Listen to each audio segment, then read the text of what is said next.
No panteão das lendas musicais, poucos nomes ecoam com a mesma força espiritual que Stevie Wonder. Ele é o arquiteto imortal do soul, a voz que nos deu hinos como Isn't She Lovely e Superstition. Ele é o homem que, a partir de sua própria noite perpétua, trouxe luz ao coração de milhões. Mas reduzir Stevie Wonder à palavra músico é negligenciar o milagre. Ele é, em essência, luz forjada na mais profunda escuridão. Sua jornada é uma crônica do impossível. Dos bairros apertados e empobrecidos de Detroit aos salões de concerto mais grandiosos do planeta, sua ascensão foi um desafio direto ao destino. Nasceu cego, e em vez de se render à sua noite eterna, ele a transformou no som da esperança. Seus dedos movendo-se sobre o marfim não apenas tocavam notas, eles falavam a linguagem dos anjos. Sua voz não apenas cantava, ela carregava o peso de gerações, tornando-se a pulsação do amor, da perda e da liberdade. Por mais de 6 décadas, sua música sobreviveu a guerras, a eras e à dor coletiva. Suas canções são um testamento vivo de que o verdadeiro gênio não vê a beleza com os olhos, mas sim com a alma. No entanto, esta crônica não trata apenas da glória, trata-se do preço dessa luz. Repetidamente, o destino tentou quebrá-lo. A vida lhe deu golpes que teriam destruído homens menores. Nasceu sem visão, jogado em um mundo que não podia perceber. 3 casamentos que se despedaçaram sob a pressão de seu gênio e sua ausência. 9 filhos, presos no complexo equilíbrio entre a distância de um superastro e o amor de um pai. Processos legais que dilaceraram sua paz e ameaçaram sua fortuna. E, finalmente, um corpo que, após décadas de criação implacável, começa a se render lentamente à crueldade do tempo. Cada uma dessas feridas foi esculpida profundamente em seu coração. E, no entanto, ele se manteve firme. Ele se elevou acima de tudo. Nesta reportagem, testemunharemos as dificuldades inimagináveis que Stevie Wonder suportou e as tempestades impiedosas que, mesmo aos 75 anos, ele continua a enfrentar. Antes de mergulharmos no abismo de sua luta, paremos um momento. Vamos valorizar este talento extraordinário. É um gesto de honra, não apenas para o artista, mas para o espírito inabalável que nos ensina a todos como ver. É devastador imaginar uma vida condenada à escuridão antes que ele tivesse a chance de ver a luz. Sem luz, sem cores, sem formas. Apenas o assobio das máquinas, mantendo vivo um batimento cardíaco frágil. Alguns destinos não são moldados pela escolha, mas pela tragédia. E o dele começou com uma ironia tão cruel que parece ter saído de uma fábula sombria. O mesmo sopro que o salvou também roubaria sua visão para sempre. Toda lenda carrega uma ferida que o mundo não pode ver. E para ele, essa ferida era a própria escuridão. Em 13 de maio de 1950, na cidade industrial de Saginaw, Michigan, um menino prematuro chamado Stephen Hardaway Judkins veio ao mundo 6 semanas antes do tempo. Sua vida estava por um fio. Em um esforço desesperado para salvá-lo, os médicos lutaram por seu pequeno corpo, inundando a incubadora com oxigênio puro. Funcionou. O menino respirou. Mas o milagre teve um custo terrível. A overdose de oxigênio, uma terapia mal compreendida na época, foi demais para seus olhos subdesenvolvidos. Queimou suas retinas, deixando cicatrizes permanentes. Stephen ficou cego antes de ter a oportunidade de ver o rosto de sua mãe. Lula Mae Hardaway chorou sob a luz cinzenta da manhã no hospital, sussurrando orações de gratidão e profunda dor. Ela segurava seu filho recém-nascido enquanto a luz do sol se derramava pelo chão do quarto. Era uma luz que ele nunca veria, mas que, um dia, faria o mundo inteiro sentir. A família Judkins tinha pouco mais que a fé para viver. Calvin, seu pai, trabalhava em empregos temporários, um homem cujo orgulho estava desgastado pela pobreza e pela raiva. Seu pequeno lar em Saginaw não tremia por causa da música, mas sim por causa das brigas e da dor surda das contas não pagas. Havia noites em que não havia jantar.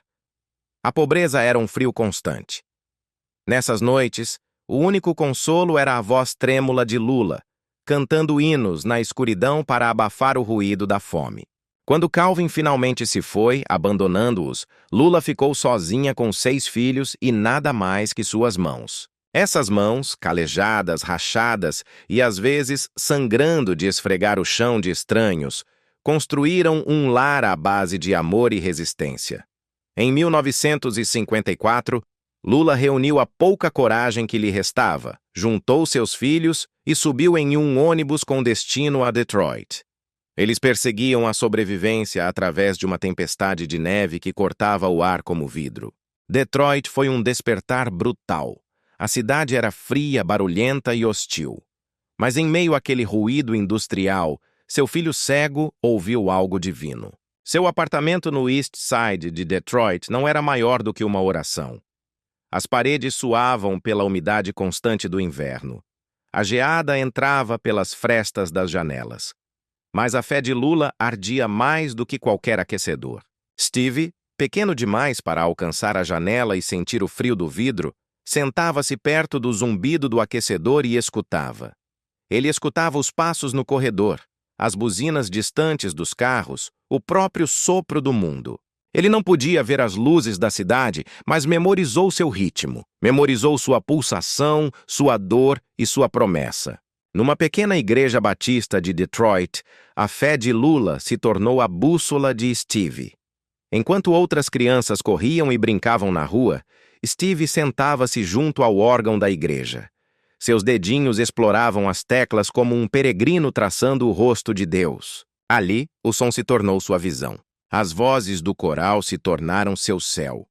Os aplausos rítmicos da congregação se tornaram seu raio de sol. A batida constante do tambor se tornou a pulsação de seu próprio coração. Cada vibração, cada eco, cada sussurro de som era uma cor vívida em seu mundo invisível. Ele aprendeu a decifrar o mundo através da audição. O apito dos trens de carga, o sussurro dos casacos nos bancos da igreja, o ritmo da chuva batendo no vidro rachado. Ele transformou tudo em melodia e significado. E, aos 9 anos, este menino, que nunca havia recebido uma lição formal, podia tocar piano, bateria e gaita. Ele tocava tudo de ouvido. Seu mundo nunca conhecera a luz visual, mas brilhava com uma intensidade sonora que poucos podiam compreender. Anos mais tarde, quando o mundo lhe perguntou sobre sua escuridão, ele se lembraria daqueles dias e diria: talvez eu não tenha visto com meus olhos, mas sempre vi com meu coração. Nesses anos de formação, de escuridão, fé e fome, seu coração aprendeu a ver. Aprendeu a ver através da dor, através do ritmo e através da música que, finalmente, se tornou a sua luz. E assim, de uma vida nascida na sombra, um milagre começou a zumbir. Frágil, desafiador, imparável. O menino que não podia ver já estava ensinando o mundo a escutar. O menino nascido sem visão já estava ensinando o mundo a escutar. Mas o mundo, o grande mundo fora de sua igreja e de seu pequeno apartamento, ainda não o havia escutado de verdade. O destino estava esperando. Estava escondido atrás da voz de um estranho e do ranger de uma porta de estúdio em Detroit. Era o ano de 1961. Steve tinha apenas 11 anos. Um membro do grupo The Miracles, chamado Ronnie White, caminhava por uma rua de Detroit quando parou. Ele ouviu um som que cortava o ar gélido. Ali, numa esquina congelada, ele viu um garoto tocando gaita. O vento de inverno mordia seu casaco fino. Seus dedos, que se moviam com uma velocidade sobrenatural sobre o instrumento, estavam rachados e em carne viva pelo frio. Mas o som que ele produzia era puro fogo. White ficou paralisado, escutando aquele garoto cego fazer o metal cantar, alheio à tempestade ao seu redor. Ele não sabia que estava olhando para o futuro da música. No entanto, o som que jorrava daquela gaita amassada era puro e brilhante. Era como a luz do sol atravessando um vitral em uma igreja escura. Ronnie White permaneceu imóvel no frio cortante, percebendo que não estava escutando um menino, estava escutando algo divino, algo que nenhum par de olhos jamais poderia contemplar. Semanas depois, num ato que mudaria a música para sempre, ele levou o garoto a Berry Gordy, o visionário fundador da Motown Records. Gordy, o homem que já estava reescrevendo a alma da América com artistas emergentes, olhou para o garoto cego. Pediu-lhe para tocar. Steve tocou piano, depois tocou bateria, depois gaita. Quando Gordy finalmente o ouviu cantar, um sorriso se desenhou em seu rosto. Ele se virou para seus assistentes e sussurrou uma única palavra que se tornaria profecia. "That's a wonder." É uma maravilha. E assim, o menino que veio da fome, da fé e do silêncio ganhou um nome que nunca se apagaria. Little Stevie Wonder. O estúdio onde ele gravou pela primeira vez o lendário Hitsville, USA. Era apenas uma caixa fria cheia de cabos e sonhos. As paredes eram remendadas com papelão para bloquear as correntes de ar gélido de Detroit. Mas para Steve, aquele lugar era uma catedral. Ele não precisava ver. Podia sentir a pulsação da bateria sob seus pés. Podia sentir o hálito dos instrumentos de sopro contra sua pele. Sentia o bater do coração da música, guiando-o através de um mundo que não podia ver. Suas mãozinhas não apenas tocavam as teclas do piano. Elas as traçavam como se estivesse lendo uma linguagem secreta enviada do céu. Ele gravou The Jazz Soul of Little Stevie e Tribute to Uncle Ray. Estes não eram discos de um garoto prodígio, eram testemunhos. Eram a prova de que sua escuridão estava cheia de um som que o resto de nós só podia sonhar. Mas a realidade fora da catedral era muito diferente. Quando a luz vermelha de gravação se apagava, Steve não ia para uma mansão. Ele voltava para casa, para um apartamento apertado em Detroit, onde o aquecimento falhava e as noites mordiam com a geada do inverno.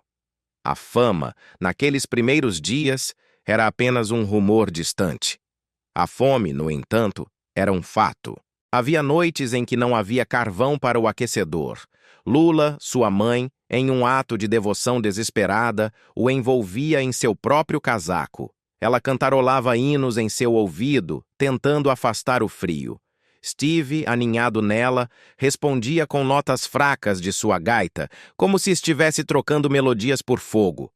Era um garoto construindo calor a partir do som. Em 1963, o milagre encontrou seu palco. A Motown o enviou em turnê com a Motown Revue, um ônibus lotado de lendas itinerantes. Ele compartilhava a estrada com gigantes como Marvin Gaye, Smokey Robinson e The Temptations. Aqueles ônibus chacoalhavam por noites intermináveis. Os assentos eram duros e frios. O ar cheirava a comida frita, suor e exaustão. Steve tinha apenas 12 anos, estava longe de casa e agarrava-se à sua gaita como se fosse uma bússola na escuridão. Às vezes, ele acordava no meio da noite com o zumbido dos pneus e sussurrava o nome de sua mãe na escuridão do ônibus. Mas quando ele subia ao palco, quando as luzes, que ele não podia ver, mas podia sentir, acendiam e a multidão começava a rugir, todo o medo se derretia. No palco, ele era imparável. E então veio a noite que mudou tudo. Sua performance ao vivo de Fingertips, Part 2, explodiu como eletricidade pura. Não era apenas uma canção, era um evento. A plateia se levantou, aplaudindo, gritando, chorando seu nome. Aos 13 anos, Stevie Wonder se tornou o artista solo mais jovem a alcançar o primeiro lugar na Billboard Hot 100. O garoto cego de Detroit era o rei do mundo. Mas a fama, como a luz, pode piscar e às vezes pode se apagar. À medida que Stevie crescia, seu corpo o traiu. Sua voz começou a mudar. O milagre da Motown estava entrando na puberdade. Aquele soprano angelical que o levara ao estrelato quebrou, rachou e se aprofundou. De repente, os aplausos ficaram escassos. As vendas de discos despencaram. Nos corredores da Motown, os sussurros se espalharam como fumaça. The Wonder's gone. A maravilha se foi. O garoto prodígio acabou. Steve podia ouvir a dúvida no silêncio atrás das portas fechadas. Pela primeira vez em sua vida, a escuridão do mundo não estava ao redor dele. Estava dentro dele. As noites ficaram longas. A gaita que antes cantava com alegria, agora jazia silenciosa sobre a mesa. Anos depois, ele se lembraria daquele período sombrio. Talvez, disse ele, eles pensaram que o garoto havia terminado sua canção, mas o céu ainda não tinha terminado com ele. Uma mulher chamada Sylvia Moy, uma compositora da Motown com olhos que viam o que outros negligenciavam, recusou-se a deixar seu fogo se extinguir. Ela se recusou a aceitar que o gênio havia desaparecido com a voz de criança. Uma tarde, enquanto Steve estava sentado sozinho no estúdio, sentindo-se perdido, ela se aproximou, pôs as mãos sobre as teclas do piano e sussurrou as palavras que mudariam tudo. Toque o que sobrou em você, Steve. Não o que se foi. Ele sorriu levemente e tocou como se sua alma estivesse se abrindo. Tocou a dor, a dúvida, o medo. O resultado foi Uptight, Everything's Alright. Não era o som do pequeno Steve. Era cru, alegre, desafiador. Era o som de um homem. Foi um renascimento no ritmo. Não foi apenas uma canção. Foi uma ressurreição. Stevie Wonder perdeu a visão ao nascer. Perdeu sua voz de criança. E perdeu sua certeza mais de uma vez. Mas a cada vez, ele transformou a dor em ritmo e o silêncio em canção. Ele não apenas fazia música, ele encarnava a música. E no eco de sua luta, vivia uma verdade que sobrevive a qualquer holofote. A luz, quando nasce da escuridão, não apenas arde. Ela ensina o mundo a ver. E o mundo viu. Viram um homem que transformava o silêncio em sinfonias. Um visionário que mudou não apenas o som da América, mas a pulsação do coração do mundo. No entanto, mesmo a luz mais brilhante projeta uma sombra. E todo gênio deve aprender a caminhar através dela, muitas vezes sozinho. Em 1971, com apenas 21 anos, Stevie Wonder tomou uma decisão que desafiava toda a lógica comercial. Ele fez o impensável. Abandonou a Motown. Ele deixou o império que o havia tornado famoso, a única casa que conhecera.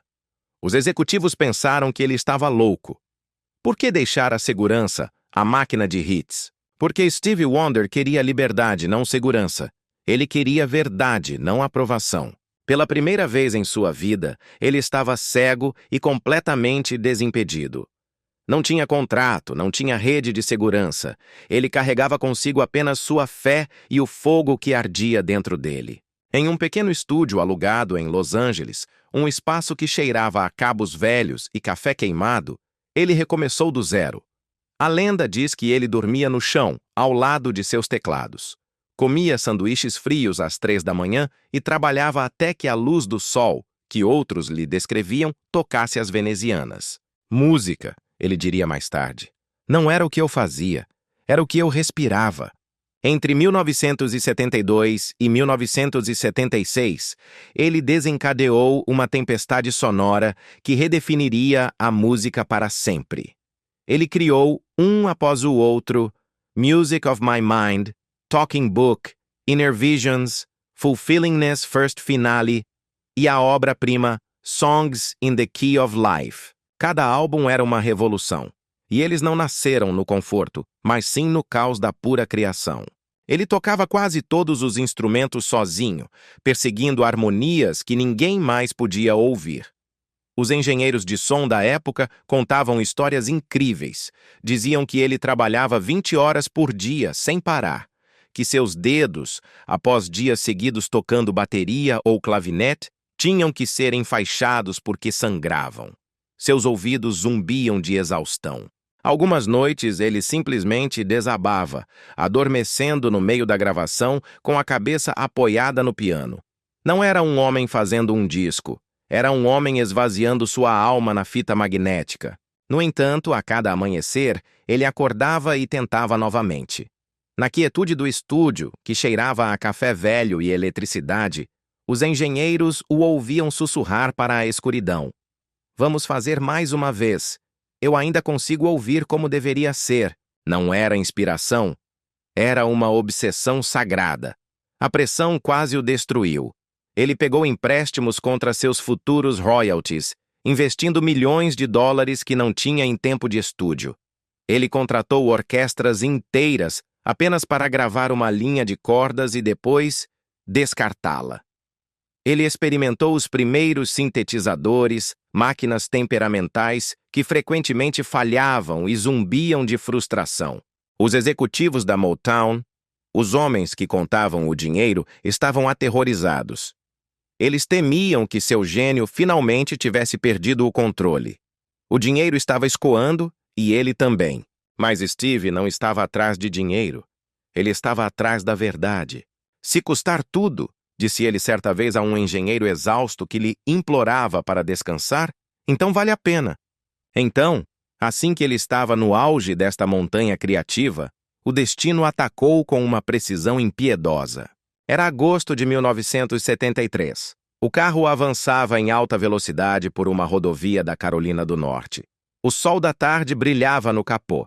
Steve estava no banco do passageiro, provavelmente cantarolando uma melodia, perdido em seu mundo de som. Em um único e violento batimento, uma viga de aço se soltou da carroceria de um caminhão à frente. A viga atravessou o para-brisa como um míssil. Não houve tempo para gritar. O impacto em sua cabeça foi estrondoso, um som surdo e final. E então o silêncio. Não o silêncio pacífico que ele buscava. Era um silêncio absoluto, um abismo negro. Não havia ritmo, não havia melodia, não havia luz. Apenas o nada. Stevie Wonder, o homem que vivia e respirava através do som, foi jogado em um mundo onde até mesmo o som havia morrido. Por 4 dias intermináveis, ele permaneceu em coma. Seu corpo estava imóvel, enquanto as máquinas respiravam por ele. Na escuridão estéril da unidade de terapia intensiva, as enfermeiras sussurravam seu nome, esperando por um sinal. Sua mãe, Lula, orava no corredor, implorando a Deus para não tirar o filho que já havia vivido toda a sua vida sem visão. Os médicos temiam o pior. O dano cerebral era severo. Eles temiam que, mesmo que ele acordasse, a música, essa parte intrínseca de seu ser, nunca mais voltaria. Quando ele finalmente se mexeu, a sala prendeu a respiração. Seus lábios se moveram. Suas primeiras palavras não foram sobre a dor, nem sobre a luz, nem sobre onde ele estava. Com um mero sussurro que quebrou o silêncio da sala, ele perguntou: "Voltarei a ouvir música alguma vez?" Ele ouviu. Mas a música que voltou era diferente. Era mais pesada. Era assombrada. Ela ressoava com o eco do aço e do vidro quebrado que quase o matou. Por meses, ele lutou contra dores de cabeça lancinantes, vertigens cegantes e fragmentos de memória que escorregavam como areia entre seus dedos. Ele perdeu permanentemente o sentido do olfato. O mundo ouviu seu triunfante retorno. Apenas ele sentiu o tremor de medo por trás de cada nota. Mesmo anos depois, ele admitiria que, às vezes, no silêncio entre suas canções, no meio da noite, ele ainda podia ouvir aquele momento. O metal, o vidro estourando, o grito do próprio destino. Dessa escuridão, ele se reconstruiu. Da dor nasceram as inner visions, visões interiores. Do silêncio, ele ressuscitou o som. Quando Stevie Wonder finalmente subiu ao palco do Grammy, com os olhos fechados por trás de seus óculos escuros, e disse suavemente: "Obrigado por me deixarem compartilhar o que eu ouço." O mundo aplaudiu. Mas só ele sabia o preço daquele som. Em 1976, ele despejou a alma que lhe restava em Songs in the Key of Life, Canções na Chave da Vida. Foi um esforço titânico, uma obsessão que diminuiu tudo o que veio antes. 2 anos de gravação, mais de 200 músicos, revisões intermináveis e dívidas tão pesadas que até a Motown estremeceu pensando que desta vez o gênio levaria todos à falência. Mas quando foi finalmente lançado, ele não apenas vendeu. Ele alçou o voo. Mais de 10 milhões de álbuns vendidos. 3 prêmios Grammy, incluindo o álbum do ano, seu terceiro consecutivo, um recorde que nenhum artista solo jamais igualou. Em seu auge, Steve ganhava 15 milhões de dólares por ano, o equivalente a 120 mil dólares por dia em dinheiro de hoje. O menino que uma vez se enrolou no casaco da mãe para se aquecer era agora um ícone global. E, no entanto, às vezes a riqueza pode soar muito parecido com a solidão. O mundo via o sorriso, não o sacrifício. Por trás das portas fechadas do estúdio, ele lutava contra a exaustão crônica, as enxaquecas que o lembravam do acidente e a atração implacável das expectativas. A Motown queria mais hits, o mundo queria outro milagre, mas milagres não podem ser encomendados. Ele trabalhou através da dor, da dúvida, de noites em que até sua fé vacilava. Uma vez, um assistente o encontrou dormindo na sala de controle, com a fita ainda rolando, sua mão suavemente pousada sobre o teclado, como se tivesse medo de soltar o som. Ele ressurgiu na década de 1980 como uma voz global pela justiça, atuando para presidentes e pela paz. Mas a coroa era pesada. Os aplausos que antes o elevavam, agora ressoavam com fadiga. As pessoas ouvem as canções, disse ele a um amigo, mas não ouvem as horas que as fizeram. E, no entanto, ele nunca parou. Através do barulho e do silêncio, através da fama e da fadiga, Steve continuou criando, porque para ele, a criação era sobrevivência. Quando perguntado como ele aguentava tudo, ele sorriu e disse: "Eu acho que sempre estive perseguindo a mesma coisa, aquela nota única que soa como paz." Mesmo no auge da fama, ele carregava o zumbido de seu lar no coração. Ele carregava o evangelho de sua mãe, Lula, aquela que uma vez o embrulhou em seu casaco nas noites de inverno de Detroit e lhe sussurrou: "Deus ainda não terminou com você." Ela estava certa. Stevie Wonder havia conquistado o mundo. Mas toda noite, quando as luzes diminuíam e as multidões voltavam para casa, ele ainda procurava por algo que nunca conseguiu segurar completamente. Aquela pulsação tranquila de paz que ele vinha perseguindo desde o início. Parte o coração saber que a vida nunca lhe mostrou misericórdia.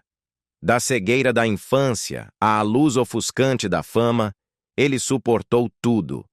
No entanto, quando se tratava de amor, o único refúgio que ele procurava, até mesmo essa luz, se tornou fria. Ela foi a primeira luz que ele viu sem os olhos. Chamava-se Syreeta Wright.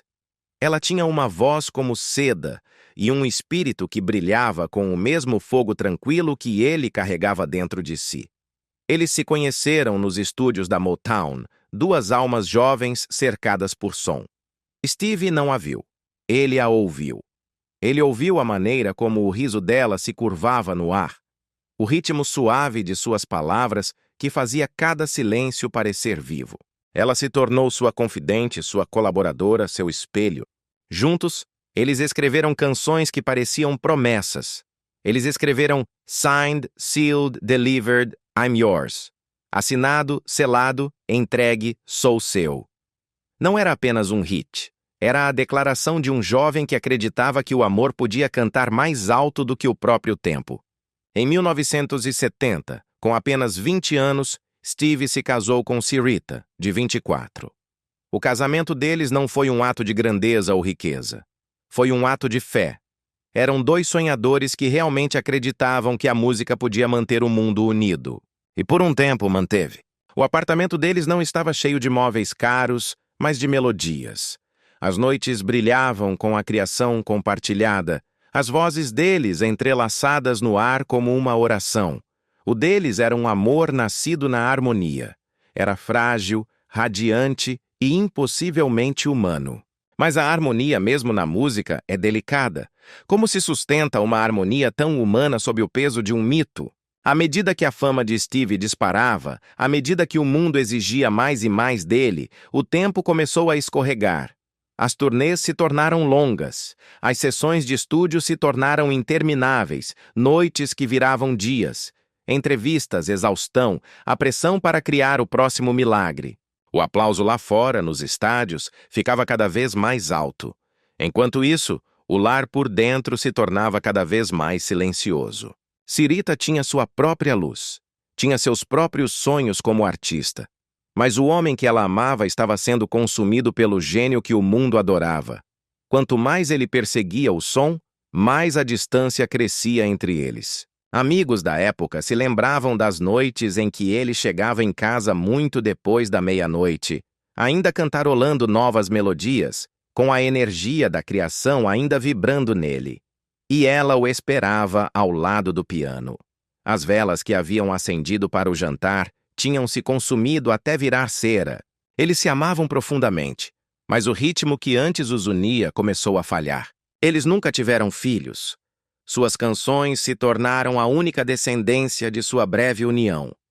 Melodias nascidas tanto do amor quanto do silêncio que crescia entre eles. Às vezes, quando esse silêncio apertava demais, Steve se perguntava se seus futuros filhos algum dia sentiriam o mesmo vazio que ele conheceu quando criança. Aquela dor fria de uma porta que se fecha e nunca mais se abre. Era um medo que o perseguia mais do que a fama, mais do que a cegueira. Era o medo de se tornar ele mesmo o silêncio do qual um dia havia sobrevivido. Em 1972, com apenas 22 anos, eles se separaram. Separaram-se com delicadeza, com dor. Não foi um rompimento. Foi como uma canção que desvanece lentamente em vez de terminar abruptamente. No entanto, mesmo enquanto o casamento se dissolvia, o vínculo entre eles não se desfez. Eles deixaram o casamento sem amargura. Não houve briga por posses ou dinheiro. Existia apenas a compreensão silenciosa de que o que eles haviam possuído juntos era a música, e isso permaneceria para sempre. Ela foi minha amiga, minha professora e meu espelho, lembraria Steve suavemente anos depois. Acho que ambos amamos demais, muito cedo, e ainda não sabíamos como nos agarrar a algo tão brilhante. Os anos se passaram e os dois seguiram caminhos separados, mas algumas harmonias nunca desaparecem. Décadas depois, quando Syreeta foi diagnosticada com câncer, Steve a visitou em silêncio, longe das câmeras e dos holofotes. Em 2004, ele tinha 54 anos, idade suficiente para saber que alguns adeus ressoam pelo resto da sua vida. No funeral dela, ele permaneceu imóvel, com a cabeça curvada. Seus dedos descansavam sobre a tampa fechada do piano, como se estivesse traçando notas invisíveis que só ele podia ouvir. Enquanto o coro cantava suavemente, disse que ele sussurrou: "Ela está cantando de novo agora. Eu consigo ouvi-la." Alguns disseram que seus lábios se moviam não com palavras, mas com uma oração. Não era apenas dor. Era gratidão. O tipo de gratidão que só vem de um amor que te ensina a ver sem a visão e a perder sem amargura. Para Stevie Wonder, Syreeta não foi apenas um capítulo. Foi um verso que nunca parou de soar. Seu casamento foi breve, mas sua melodia perdura em cada nota que ele toca. Através dos anos, ele despejou o espírito dela em canções de esperança e desgosto, como se a mantivesse viva no som. O mundo se lembra da lenda. Ele se lembra da mulher que acreditou nele antes que o mundo o fizesse. E embora o amor tenha se tornado distância e a distância se tornado memória, a música que fizeram juntos ainda soa como uma oração silenciosa. É a prova de que mesmo quando o amor se quebra, ele pode continuar cantando para sempre. Para ele, o amor nunca se perdeu, apenas mudou de tom. É de partir o coração pensar que o homem que deu tanta alegria ao mundo encontrou sua própria paz apenas no riso silencioso de seus filhos. Após o fim de seu casamento com Syreeta Wright, Steve entrou em um capítulo escuro. A fama estava em seu ponto mais alto, mas não podia mais preencher o silêncio ensurdecedor de suas noites. E então veio uma voz. Era uma voz suave, tranquila, firme. Yolanda Simmons não era uma celebridade ou uma musa sob as luzes do palco. Não era uma artista. Era uma mulher que viu o homem, não a lenda. Ela trabalhava em seu escritório da Motown. Seu trabalho era simples. Ela frequentemente lia cartas para ele, garantia que ele comesse entre as sessões maratonas, lembrava-o de descansar. Ela era uma âncora para a realidade. Dessa gentileza, desses atos simples de cuidado, nasceu algo mais puro do que a paixão. Nasceu o conforto. Em 1975, Yolanda deu à luz sua filha, Aisha Morris, e pela primeira vez em sua vida, Stevie Wonder ouviu um som que o mudou para sempre: o riso de sua filha. A história se tornou lenda. Sentado ao lado da banheira, gravando com um gravador portátil os sons de Splash e as risadas de sua recém-nascida, ele sussurrou em meio às lágrimas: "É assim que o amor soa." Aquele momento, aquele som puro de alegria, se tornou "Isn't she lovely?" Ela não é adorável? Não era apenas uma canção. Era um hino de gratidão. Era a oração de um homem que havia vivido toda a sua vida na escuridão e que finalmente podia sentir o calor da luz. Os anos que se seguiram foram cheios de movimento. Álbuns, turnês, multidões, aplausos. No entanto, em meio ao caos, Stevie encontrou pequenos santuários de paternidade. Em 1977, Yolanda deu à luz seu segundo filho, Keita Kada Morris. A família se expandia como uma melodia, verso a verso. Mas a tragédia de sua vida é a repetição.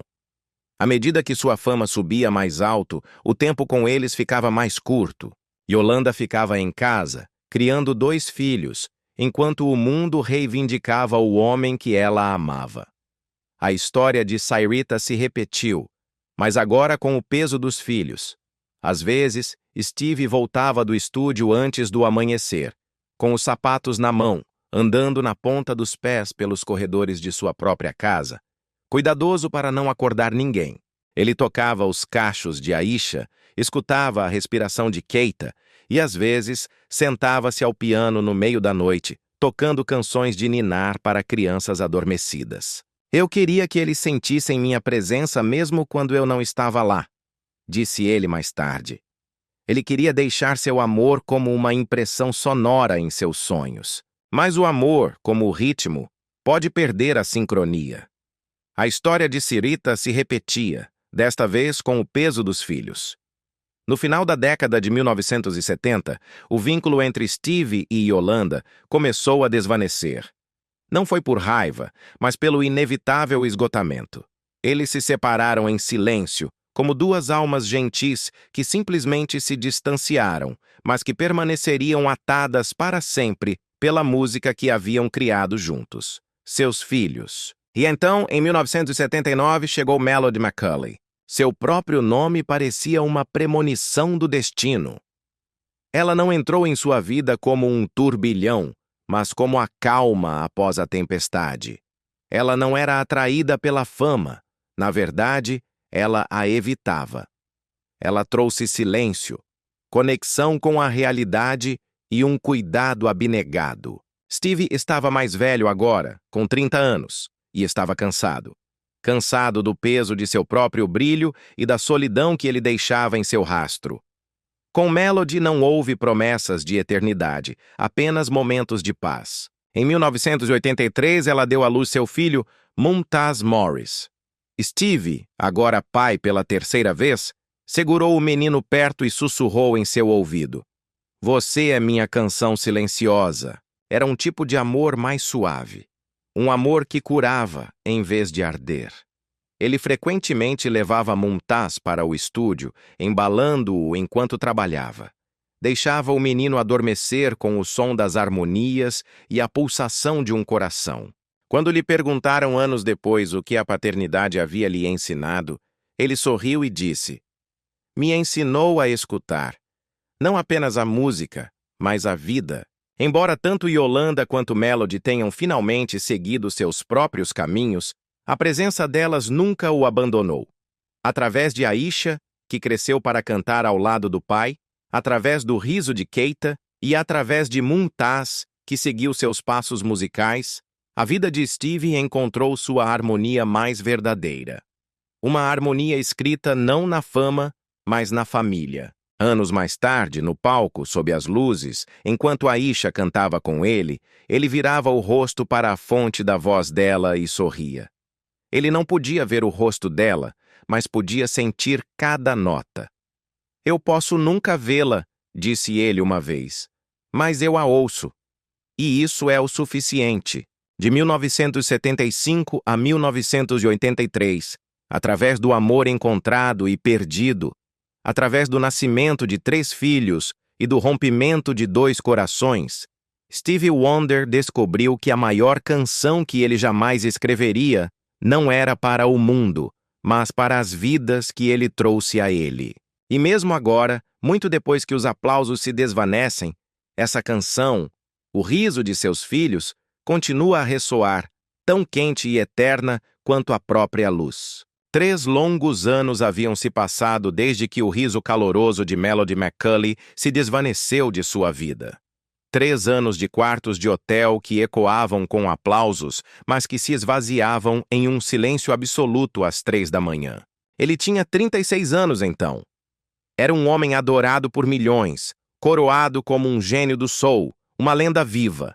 E, no entanto, sob as ovações, seu corpo doía pelas sequelas do acidente.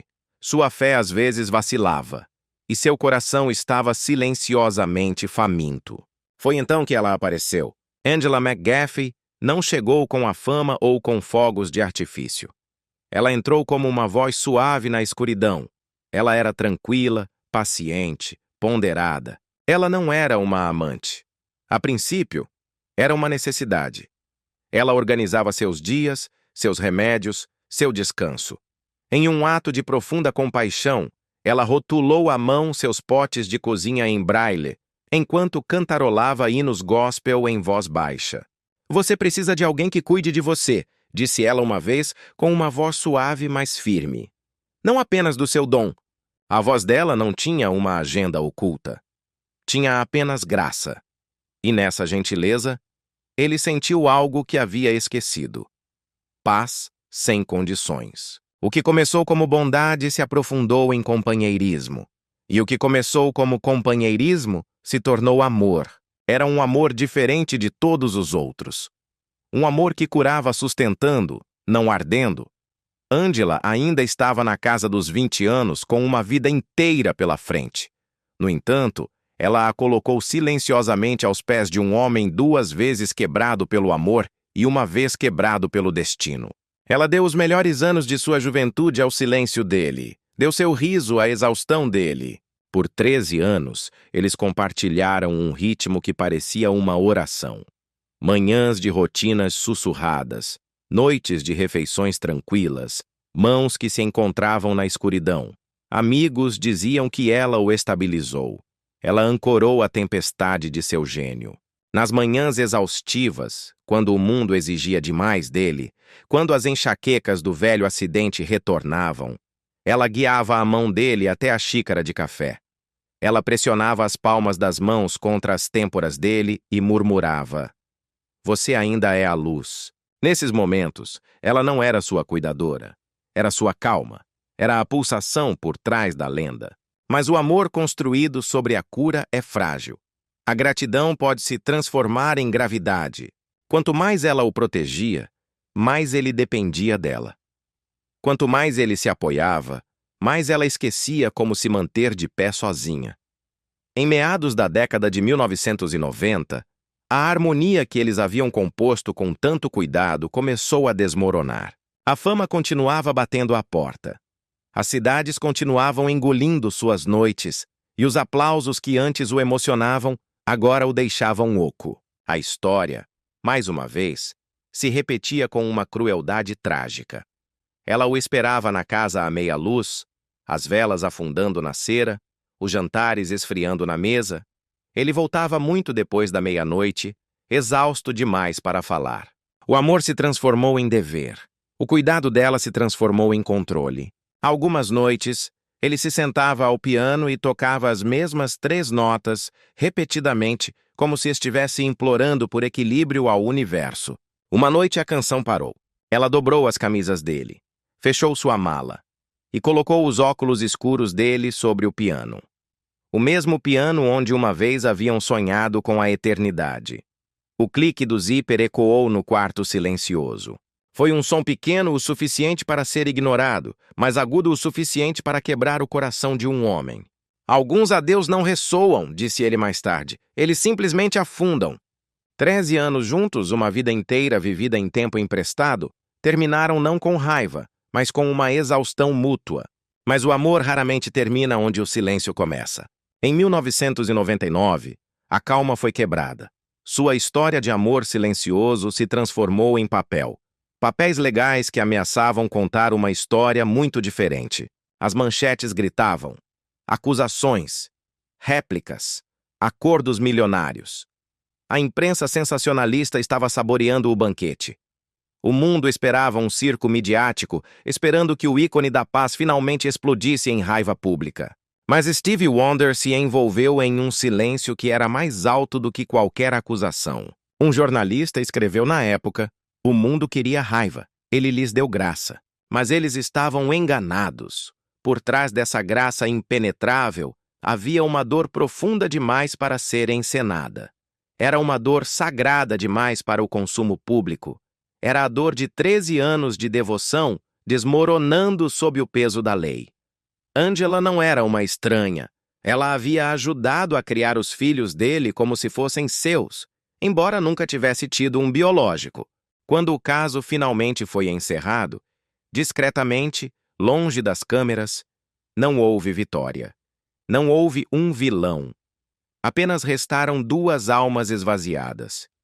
Esvaziadas pela devoção, esvaziadas pelo cuidado que se transformara em controle e pelo amor que se transformara em dever. O dinheiro que trocou de mãos podia encerrar a briga legal, mas não podia curar a dor. Anos depois, refletindo sobre aqueles dias sombrios, Steve sussurrou a verdade mais difícil. Ela me amou mais do que eu soube amar de volta. Não foi uma confissão para as câmeras. Foi um entendimento, alcançado na solidão. Hoje, ele não se lembra dela com amargura, mas sim através da quietude que ela uma vez lhe trouxe.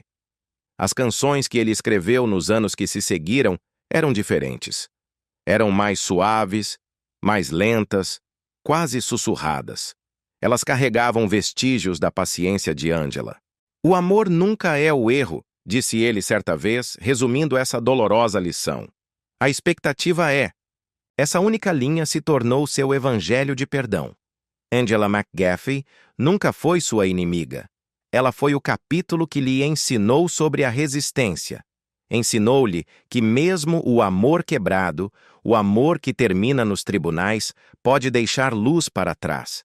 Sua história não é um escândalo. É uma escritura sagrada sobre o cuidado, a fadiga e a verdade custosa do amor humano. E enquanto os anos se dobram em silêncio, uma verdade permanece. O homem que não pode ver continua ensinando o mundo a sentir, lembrando-nos de que o propósito do amor não é durar para sempre, mas nos tornar mais gentis, mesmo quando ele se vai. O amor, ao que parece, tem uma maneira de encontrar Stevie Wonder quando ele menos espera, e muitas vezes quando está menos preparado para ele. Após a tempestade legal com Angela, depois de anos de música mais barulhenta do que o próprio coração, Steve havia aprendido a viver na quietude, até que a quietude começou a doer. Ele estava se aproximando dos 50 anos. Era o final de um milênio. E pela primeira vez em décadas, a música dentro de seu coração havia silenciado. Ele estava cansado. Então, como a luz do sol rompendo a chuva, ela apareceu. Ela se chamava Kai Millard. Era designer de moda, mas não tinha a estridência do show business. Possuía uma graça silenciosa e uma voz que transmitia calma, não aplausos. Eles se conheceram em 1999 e quase instantaneamente algo tácito aconteceu entre eles. Não foi paixão, foi reconhecimento. Eram duas almas que haviam aprendido, da maneira mais difícil, como recomeçar. Eu estava cansado de ser salvo, disse ele uma vez, lembrando-se daqueles anos de solidão. Eu só queria paz. E Kai, elegante, centrada, luminosa, trouxe exatamente isso. 2 anos depois, em 2001, eles se casaram. Não foi um evento grandioso ou público como outros em seu nível de fama. Foi privado, sagrado e cheio de promessas. Seu lar, pela primeira vez em muito tempo, pulsava com calor e música nova. Nesse mesmo ano, nasceu seu primeiro filho, Calland. Uma pequena pulsação que mudou tudo. Steve, o ícone global, o gênio que havia definido gerações, sentava-se ao lado do berço muito depois da meia-noite. Tocava canções de ninar tão suaves que até as paredes do quarto pareciam cantarolar. Isn't She Lovely? Havia sido escrita para uma filha décadas atrás. Agora, essa mesma melodia se transformava na oração de um pai por um filho. 4 anos depois, chegou Mandela, batizado em homenagem a Nelson Mandela, a encarnação da graça e da resistência. Segurar meus filhos, disse Steve a Oprah em uma entrevista com a voz embargada por uma emoção que raramente demonstrava. É o mais perto que cheguei de ver a luz. Entre turnês, sessões de estúdio e seu trabalho incansável por causas sociais, ele sempre encontrava tempo. Criava tempo para suas canções de ninar, para os primeiros passos, para os risos que ecoavam pelos corredores. O lar dos Wonder, por um tempo, foi exatamente tudo o que ele havia sonhado naqueles frios apartamentos de Detroit. Era ritmo, riso e paz. Quando estou com eles, disse ele, não preciso de olhos para ver. Eu vejo através da alegria deles. Mas a tragédia da vida de Stevie Wonder é a repetição. Mesmo a harmonia mais perfeita pode se desgastar sob o peso implacável da realidade. No final da década de 2000, as demandas da fama começaram a pressionar contra as paredes de sua vida familiar. A carreira de moda de Kai floresceu, levando-a a novos círculos e através de continentes. Steve, por sua vez, carregava o peso implacável de ser uma lenda. Concertos, gravações, eventos de caridade, prêmios, viagens intermináveis. Sua saúde, sempre frágil desde o acidente de 1973 e esgotada por décadas de turnês, começou a falhar. As noites ficaram mais longas, as palavras entre eles menos frequentes. Eles ainda se amavam profundamente, até com ternura. Mas o ritmo entre eles falhou. Às vezes, o amor não vai embora, ele refletiu anos depois, com uma tristeza madura. Ele simplesmente muda de forma. Havia noites em que ele voltava de uma turnê europeia e encontrava a casa escura. O piano, seu santuário, coberto com um tecido. As crianças dormindo. Ele se sentava sozinho na escuridão, traçando as teclas do piano com os dedos, mas nenhum som saía. Nesse silêncio ele entendeu. Não era a música que ele havia perdido, era a presença. A família que ele havia ansiado por toda a sua vida, a família pela qual ele havia trabalhado tão duro, escapava por entre seus dedos. Não por raiva, não por traição, mas pela simples e brutal passagem do tempo. Em 2012, após mais de uma década juntos e 2 filhos, Steve solicitou o divórcio. Desta vez, não houve manchetes de fúria. Não houve palavras cruéis. Não houve escândalo. Apenas 2 pessoas, 2 amigos, cansados demais para continuar lutando contra a distância que suas vidas haviam criado entre eles. A papelada foi silenciosa. A separação foi gentil. Sempre seremos família, disse ele suavemente, sua voz carregada tanto de paz quanto de tristeza. Em 2015, tudo estava legalmente terminado. Steve concordou em pagar $25.000 por mês em pensão alimentícia. Não era uma obrigação imposta por um tribunal hostil, era uma proteção. Era sua maneira de garantir que seus filhos, Calland e Mandela, nunca sentissem a instabilidade que uma vez atormentou sua própria infância em Detroit. O tribunal arranjou a guarda compartilhada. As crianças moravam com Kai, mas Steve os visitava frequentemente. Aniversários, recitais, fins de semana comuns cheios de risadas e pequenas alegrias. Eu nunca quis que eles se perguntassem se eu apareceria, disse ele a um amigo próximo, porque eu me lembro de como é se perguntar isso. Após o divórcio, Steve e Kai conversaram pouco, mas nunca com amargura. O amor deles havia mudado de forma, transformando-se em um respeito duradouro pela família que haviam construído e que, à sua maneira, ainda perdurava. Ela foi a paz que eu precisava, mesmo que eu não pudesse mantê-la, disse ele em uma entrevista reveladora em 2017. Kai, quando perguntada sobre ele anos após o divórcio, respondeu com uma simplicidade que definia a relação deles. Ele é um homem gentil. Ele ama profundamente. Essa gentileza permaneceu sendo a ponte deles muito depois que o amor mudou de forma. Quando Calland, seu filho, começou a se apresentar no palco, seguindo os passos do pai, Steve não se sentava na primeira fila sob os holofotes. Ele ficava de pé, discretamente, à beira da multidão, sorrindo em direção ao som da voz de seu filho. Quero que eles vejam que o amor não termina quando as pessoas terminam, disse ele a Oprah. Ele continua na forma como nos tratamos. Anos depois, refletindo sobre esse capítulo, Steve não falava de fracasso ou perda. Ele falava de gratidão. Gratidão pelo riso, pelos filhos que compartilhavam, pelas manhãs que outrora estiveram cheias de esperança. Ela me ensinou, disse ele, resumindo a lição mais importante de sua vida, que a família não é construída sobre a eternidade, é construída sobre o perdão. Nessa sabedoria reside a essência de sua jornada. Um homem a quem foi negada a visão, mas que ensinou o mundo a ver através do amor, da dor e da redenção. Kai nunca foi apenas uma esposa. Ela foi o verso final na longa e, muitas vezes, dolorosa educação de seu coração. Com ela, ele aprendeu que, mesmo quando a harmonia se rompe, a melodia permanece. E assim ele continuou cantando. Mais suave agora, mais lento, mais cheio de fé. Porque para Stevie Wonder, o amor, frágil, fugaz, mas eterno em espírito, ainda é o som mais brilhante na escuridão. Existem amores que não chegam para mudar sua vida, mas para curar o que resta dela. Depois de décadas de triunfos que abalaram o mundo e tempestades privadas que quase o afogaram, Stevie Wonder não buscava mais a paixão ou a perfeição. Ele buscava apenas a paz. E a paz, finalmente, chegou silenciosamente. Chegou na força gentil de Tomika Robin Bracey. Ela não era uma estrela. Não era cantora nem musa da Motown. Ela era professora, uma mulher que falava baixo e escutava profundamente.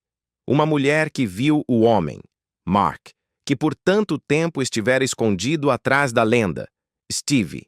Quando se conheceram em 2012, ele tinha 62 anos. Era um homem que já havia sobrevivido à fama, à perda e ao peso esmagador de ser um milagre ambulante. Tomika tinha 42 anos, uma mulher com os pés no chão, firme, radiante de uma maneira que não exigia atenção. Ela não perseguiu minha luz, ele diria mais tarde. Ela trouxe a dela própria. A história de amor deles não começou sob os holofotes, não em estreias de tapete vermelho. Começou sob a luz comum, o tipo de luz que incide sobre balcões de cozinha e manhã cedo. A música de Stevie havia desacelerado. Seu corpo, marcado pelo acidente de 1973 e décadas de turnês implacáveis, havia começado a ceder ao tempo. Tomika se tornou seu ritmo silencioso. Ela marcava seus comprimidos. Cozinhava suas refeições, garantindo que o homem que frequentemente esquecia de comer, finalmente se nutrisse. Lembrava-o de descansar quando o mundo exterior ainda exigia mais e mais dele. Ela cuida do homem, não do músico, disse um amigo próximo. Eles compartilhavam risadas tranquilas, não as gargalhadas da juventude, mas o riso cúmplice de duas pessoas que conhecem a dor. Compartilhavam longas caminhadas e orações sussurradas antes de dormir. Quando ele cantava para ela, não era para impressionar o mundo. Era a gratidão transformada em melodia, apenas para os ouvidos dela. E quando ela ria, ele disse que soava como o lar. Para um homem que havia vivido toda a sua vida cercado pelo rugido dos aplausos, o silêncio dela foi o primeiro som que realmente o confortou. Em 2014, eles deram as boas-vindas ao primeiro filho juntos, o oitavo filho de Stevie, uma filha cujo primeiro choro reescreveu cada canção que ele havia conhecido. 2 anos depois, seguiu-se outro filho, o nono. Um menino cuja risada dançava pela casa como a luz do sol através das persianas abertas. Stevie, agora na casa dos 60 anos, um patriarca rodeado de nova vida, frequentemente dizia com admiração: "Nunca pensei que seria pai novamente nesta idade, mas a vida continua cantando se você continuar escutando." Suas manhãs eram um tipo diferente de sinfonia, cheias do tilintar de tigelas de cereal, brinquedos caindo perto do piano e o aroma de café misturando-se ao zumbido de melodias inacabadas. Às vezes, quando Tomika se ajoelhava para ensinar seus filhos pequenos a rezar, Steve cantarolava suavemente junto a eles. Era o som da fé e da paternidade entrelaçando-se em uma harmonia final. Isto, disse ele uma vez em uma entrevista, com a voz embargada pela emoção. Não a multidão, não o palco, apenas isto. É assim que a paz soa. Mas a paz, como a música, exige afinação.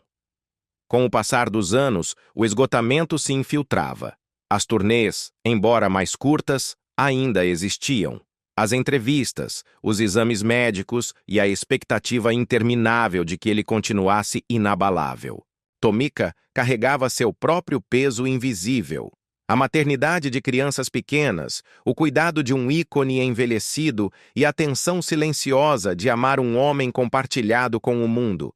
Havia noites em que a fadiga transformava seus risos em silêncio, noites em que ela adormecia antes que ele terminasse uma canção no piano.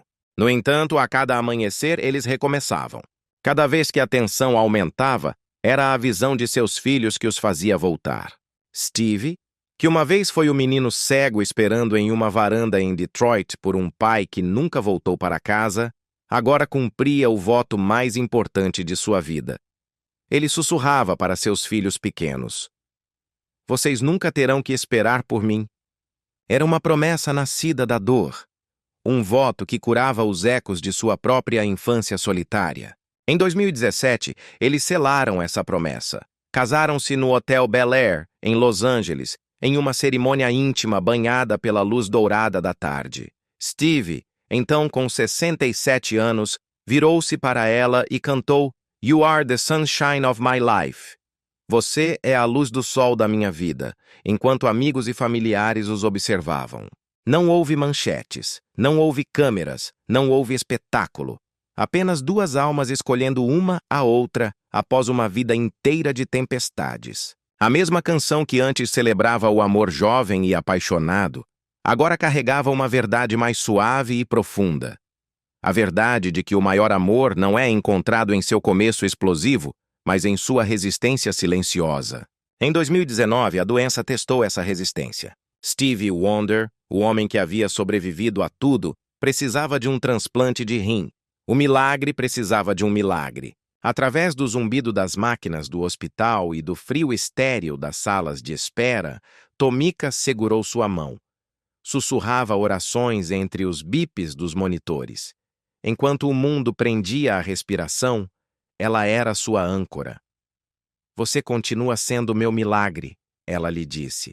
Quando ele finalmente acordou da cirurgia, desorientado na escuridão médica, suas primeiras palavras foram trêmulas. Ele perguntou ao vazio, Eu ainda estou aqui? E ela, apertando sua mão, sorriu em meio às lágrimas e lhe deu a resposta definitiva. Você nunca se foi. Para um homem que havia passado a vida inteira ensinando o mundo a escutar, foi a fé. Em sua mãe, em sua música e, finalmente, em sua esposa, que agora lhe ensinou como ouvir. Hoje, aos 75 anos, Stevie Wonder não percorre mais o mundo. O rugido dos estádios se desvaneceu. Sua música amadureceu, desacelerou, tornando-se algo mais silencioso, mais profundo. Não é mais escrita para as paradas de sucesso, mas para a gratidão. Em sua casa na Califórnia, a vida tem um ritmo diferente. Tomika, sua esposa, cuida do jardim. Seus 2 filhos pequenos brincam por perto. A casa que antes era um santuário silencioso ou uma parada temporária entre turnês, agora vibra com o pequeno e belo caos do amor que finalmente ficou. Vizinhos dizem que nas tardes tranquilas, quando o sol da Califórnia tinge o céu de laranja, ainda podem ouvir notas de piano flutuando no ar. São suaves, não são gravadas, são apenas para ele. Estão cheias de vida. Quando perguntado como ele perdura depois de tudo, a cegueira, os 3 casamentos desfeitos, o acidente quase fatal, a cirurgia que salvou sua vida, o peso da fama, Steve sorri, um sorriso que conheceu todo o espectro da dor e da alegria. Eu perduro, ele diz, porque o amor perdurou. Ele conheceu o amor que ardia e consumia, o amor que se quebrava sob pressão, e o amor que simplesmente se desvanecia na distância.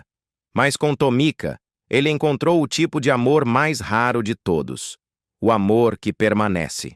Não é o tipo de amor que precisa de aplausos ou grandes gestos.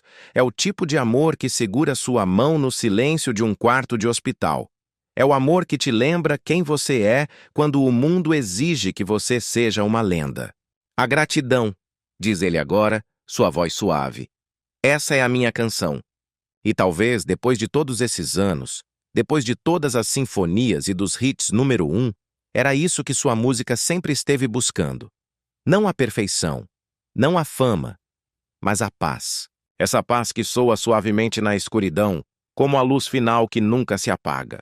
Mas seria impossível, seria um crime narrativo, contar a história de Stevie Wonder sem ela.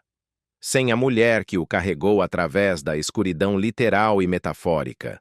A mulher que criou 6 filhos sem nada além de fé, mãos e um amor inabalável. O dia em que ela deixou este mundo, algo na música dele também silenciou. Entre todas as mulheres que já o amaram, as esposas, as musas, as colaboradoras, apenas uma lhe deu a vida, a fé e a música. Sua mãe, Lula Mae Hardaway. Ela foi a pulsação de sua infância. Foi a mulher de voz suave que, em um apartamento apertado e gelado em Detroit, cantava para afastar a fome e o medo. Criou 6 filhos sozinha depois que o pai deles os abandonou. Uma sombra que desapareceu na pobreza. Lula esfregava o chão de outras pessoas de dia e costurava roupas alheias à noite. Suas mãos eram rachadas, sangravam pelo frio e pela lixívia, mas estavam sempre firmes quando seguravam seu filho. Ela nunca chamou sua vida de dura. Ela a chamava de abençoada. Deus me deu um filho que não pode ver, disse ela uma vez a um pregador de sua igreja.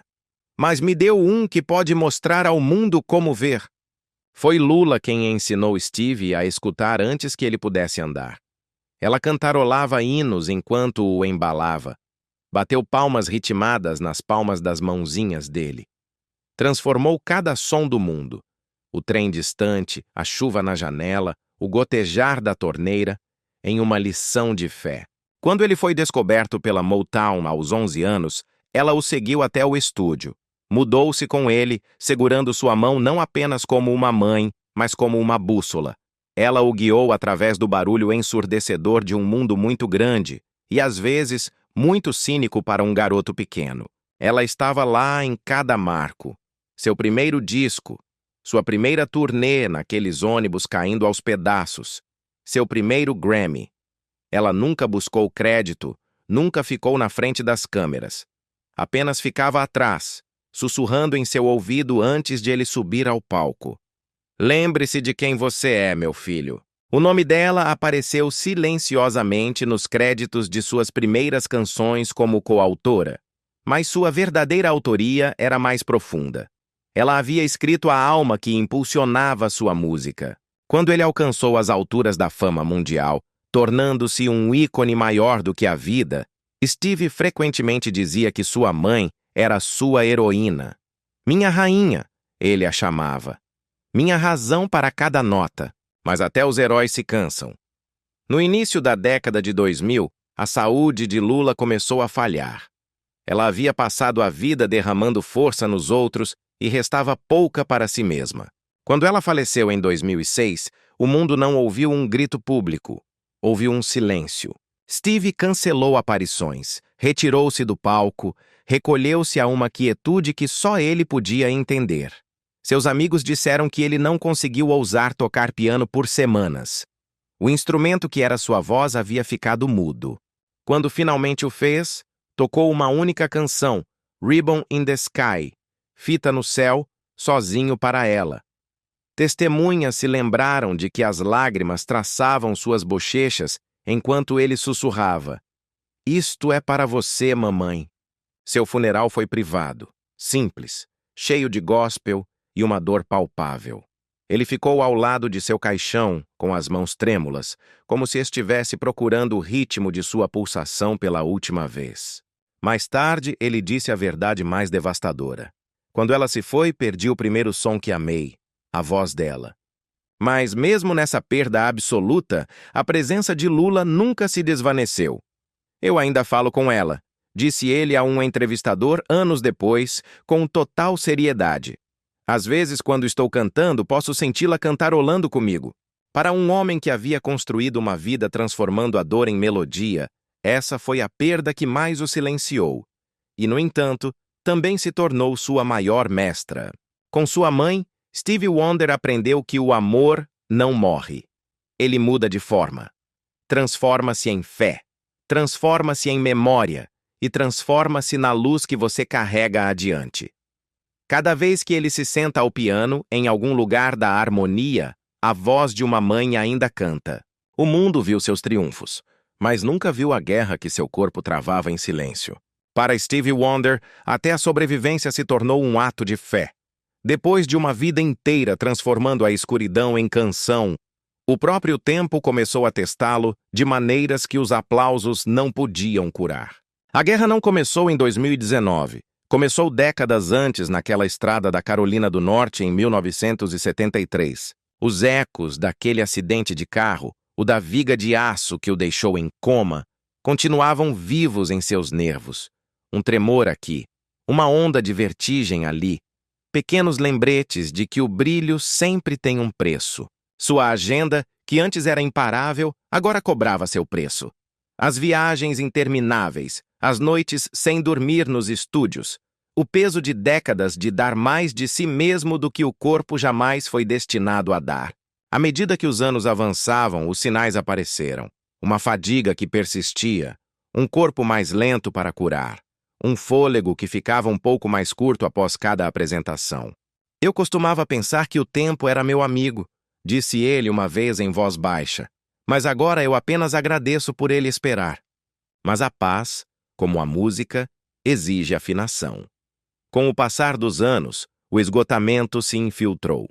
As turnês, embora mais curtas, ainda existiam. As entrevistas, os exames médicos e a expectativa interminável de que ele continuasse inabalável. Tomika carregava seu próprio peso invisível. A maternidade de crianças pequenas, o cuidado de um ícone envelhecido e a tensão silenciosa de amar um homem compartilhado com o mundo.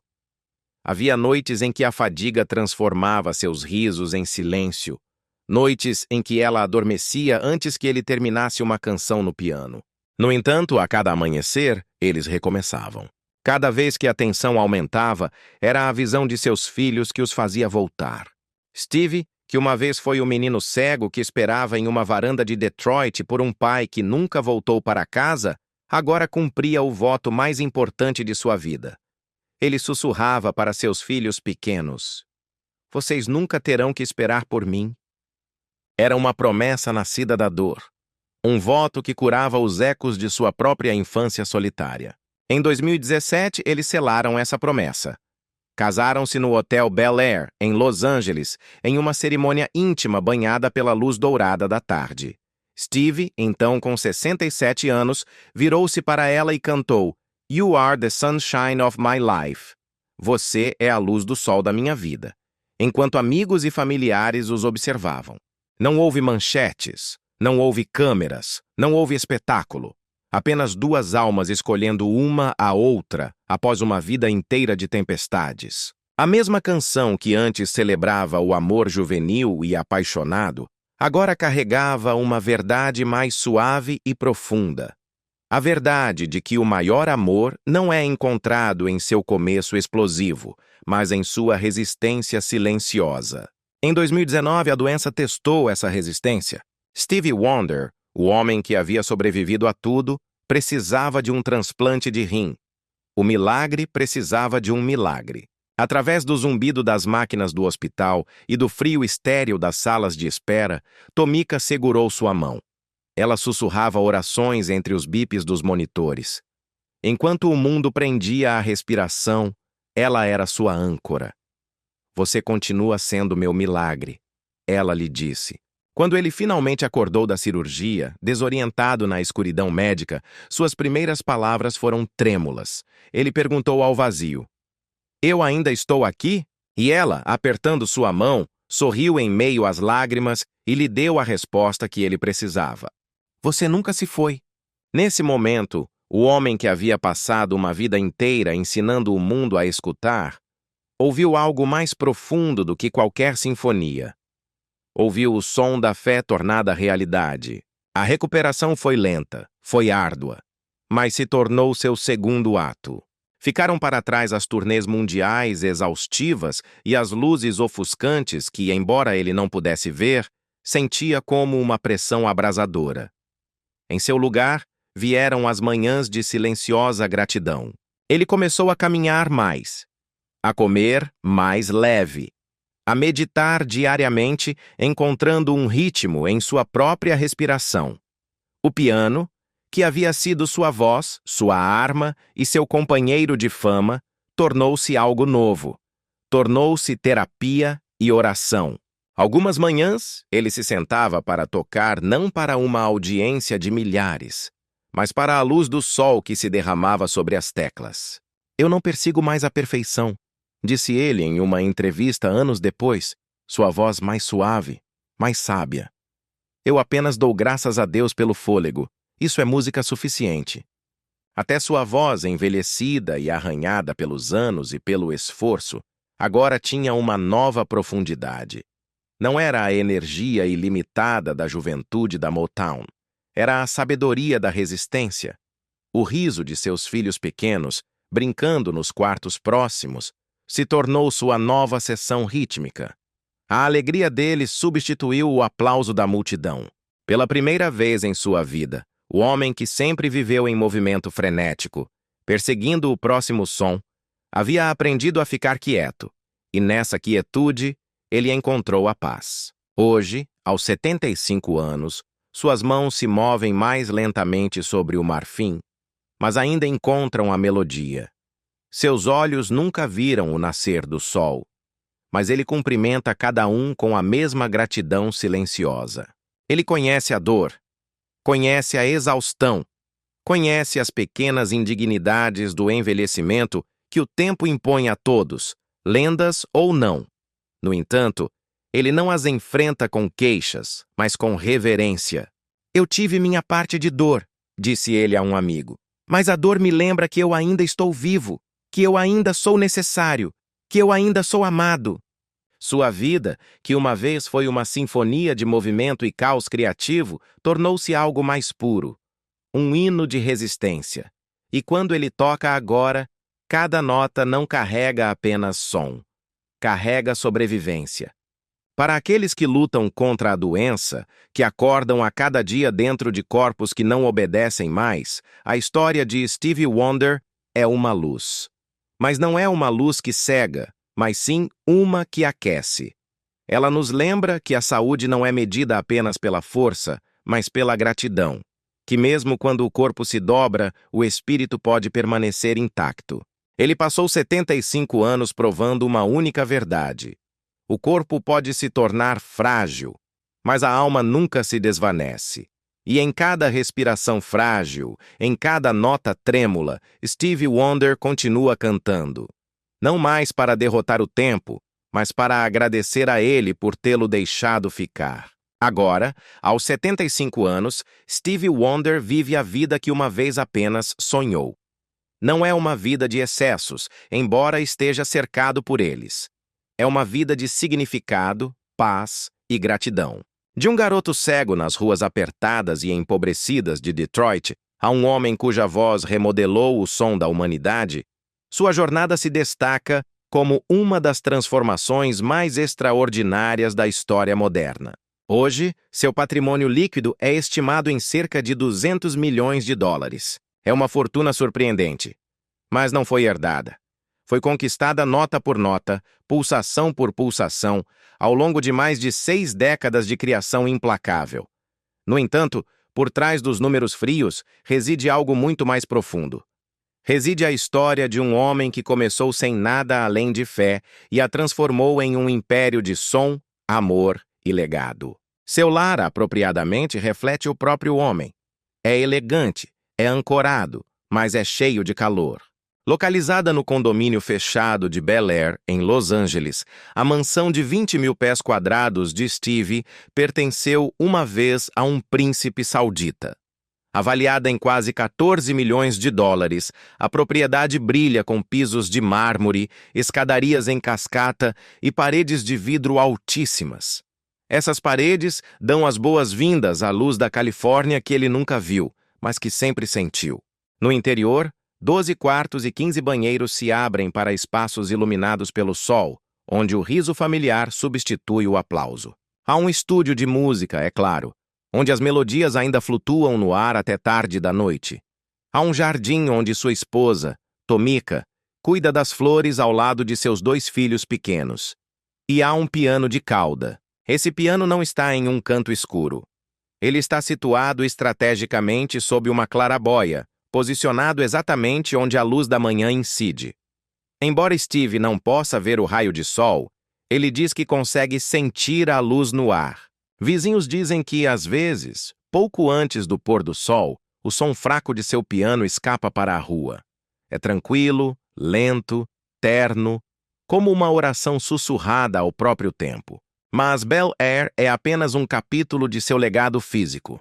Ao longo dos anos, ele possuiu casas em Calabasas, nas colinas de Hollywood e em Alpine, Nova Jersey. Cada casa reflete um estágio de sua evolução, de prodígio a patriarca. A propriedade em Calabasas, que ele uma vez compartilhou com sua ex-esposa Kai Millard e seus filhos Calland e Mandla, continua sendo um querido espaço familiar. Avaliada em 15 milhões de dólares, é uma vila em estilo espanhol, cheia de memórias dos risos de seus filhos ecoando pelos corredores. Mas para além dos imóveis, o gosto de Steve pela elegância se estende à ironia mais comovente de todas. Sua coleção de carros. O homem que nunca dirigiu um único dia de sua vida, que não consegue distinguir um semáforo de um farol, possui uma coleção de carros de luxo que muitos só podem sonhar. Sua garagem abrigou tesouros como o Rolls-Royce Phantom, o Bentley Continental GT e um Mercedes Maybach S150. Cada um desses veículos é avaliado entre 200 mil e 500 mil dólares. Por que um homem cego compraria carros que nunca poderá dirigir? A resposta é a própria essência de quem ele é. Ele frequentemente dá esses carros de presente a membros da família ou de sua equipe. É a sua maneira de transformar sua maior limitação em um ato de alegria para os outros. Se eu não posso dirigi-los, ele disse, resumindo perfeitamente sua filosofia de vida. Pelo menos eles deveriam trazer alegria a outra pessoa. Sua garagem está cheia de carros que ele não pode dirigir. E, no entanto, a ironia mais profunda de sua riqueza não reside no metal, mas no tempo. Ele é conhecido por seu amor por relógios de luxo. Patek Philippe, Audemars Piguet, máquinas complexas de precisão suíça que medem algo que ele só consegue sentir. Mas sua peça mais valiosa, ele disse uma vez em voz baixa, não é a mais cara. É aquela que me diz que eu ainda tenho tempo. Para um homem que quase perdeu o tempo em uma rodovia da Carolina e novamente em uma mesa de cirurgia, cada tic-tac é uma forma de graça. Apesar da riqueza e do prestígio que tornariam qualquer um cínico, o coração de Stevie Wonder permanece inabalável em seu propósito: o serviço. O dinheiro nunca foi o objetivo, foi a ferramenta. Ao longo dos anos, ele doou milhões de dólares para causas humanitárias e educacionais. Apoiou silenciosamente, longe das câmeras, iniciativas para cegos, para jovens carentes e para o alívio da fome mundial. Ajudou a arrecadar fundos desesperados para a pesquisa da AIDS, quando a doença era um estigma. Ajudou o Haiti a se levantar dos escombros. Financiou programas de educação em toda a África. Em 1985, sua liderança ética foi a faísca que ajudou a criar o hino We Are the World, uma canção que uniu o planeta e arrecadou mais de 60 milhões de dólares para aliviar a fome. Mais recentemente, Ele concentrou sua energia não apenas em doar, mas em ensinar. Dedica-se a ser mentor de jovens artistas e a financiar bolsas de estudo para crianças com deficiência, garantindo que a escuridão que ele conheceu não impeça que outros encontrem sua própria luz. A música me deu liberdade, disse ele, resumindo sua missão de vida. Eu quero que toda criança sinta isso também. O mundo, por sua vez, reconheceu que sua contribuição vai muito além das paradas de sucesso. Em 2009, ele foi nomeado Mensageiro da Paz das Nações Unidas. Em 2014, o presidente Barack Obama lhe concedeu a Medalha Presidencial da Liberdade, a mais alta honraria civil da nação. Estes não foram prêmios por álbuns vendidos. Foram honras que refletiam não apenas o que ele havia alcançado, mas o que ele havia dado. Hoje, sua vida diária é mais lenta, é sagrada em sua simplicidade. As manhãs não começam mais com o zumbido de um avião particular, mas com cafés da manhã em família. Seus filhos pequenos riem enquanto ele, o arquiteto do soul, cantarola velhas canções da Motown na mesa da cozinha. As tardes são passadas escrevendo ou meditando em seu jardim, sentindo o sol da Califórnia em seu rosto.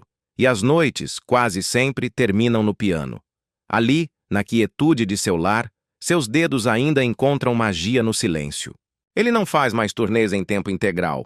Mas quando aparece, para um concerto beneficente, para um tributo especial a um amigo falecido, o mundo ainda para ouvir. Sua voz pode ter se suavizado com a idade. Pode ter o desgaste de 75 anos de vida.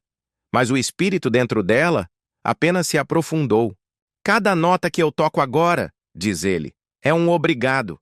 Um obrigado à vida, um obrigado ao amor e um obrigado ao tempo por me deixar ficar. Para um homem que começou sem visão, sem riqueza e sem garantias em um mundo hostil, Stevie Wonder construiu uma vida que encarna a verdadeira visão. O tipo de visão que não vem dos olhos, mas do coração. Ele conheceu a escuridão da perda, a fadiga esmagadora da fama e a fragilidade do corpo humano. No entanto, ele se ergue como prova viva de que a gratidão pode transformar qualquer luta em força. Sua jornada não é apenas a história de um músico, é a história do espírito humano recusando-se a render-se. E assim, enquanto o sol se põe mais uma vez em outra tarde dourada da Califórnia, o fraco eco de um piano se desloca pelo ar de Bel Air. É uma melodia suave, eterna, sem palavras. Ela lembra ao mundo uma verdade simples. A luz não precisa de visão para brilhar. A vida de Stevie Wonder não é uma canção que terminou.